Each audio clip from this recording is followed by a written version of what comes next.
Good morning, students. Look at the board. We are learning auxiliary verbs. बघा, see here. I करता असेल तर am वापरायचा. I करता असेल तर have. I करता असेल तर do. सिम्पल प्रेझेंट टेन्समध्ये. सिम्पल पास्टमध्ये I नंतर had येईल. सिम्पल पास्टमध्ये I नंतर had. सिम्पल प्रेझेंटमध्ये ही, शी, इट यांच्यानंतर हॅज किंवा डज. आणि सिम्पल पास्टमध्ये हॅड. वी, यू, दे यांच्यानंतर सिम्पल प्रेझेंटमध्ये आर वापरायचा आणि हॅव वापरायचा. आणि सिम्पल पास्टमध्ये हॅड. तुमच्या लक्षात आले का?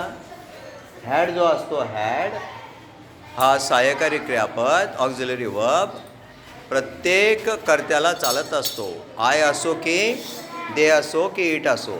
समजलं?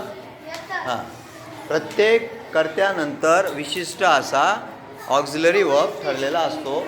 तोच ऑक्झिलरी वर्ब आपण वापरायचा असतो. समजलं? जर आपण आय नंतर हॅज वापरला तर चालेल का? नाही. किंवा शी नंतर हॅव वापरला तर चालेल का? नाही. आय नंतर डज वापरला तर चालेल का? नाही. ही नंतर डू वापरला तर चालेल का? नाही. वी नंतर आरच वापरावा लागतो. वी नंतर इज वापरून चालेल का? नाही. हे बघा, ही, शी, इट यांच्यानंतर आपल्याला इज वापरावा लागतो सिम्पल प्रेझेंट टेन्समध्ये. समजले?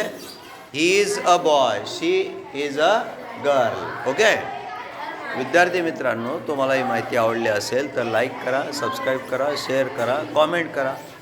Okay, thank you. See you in the next video. Bye bye.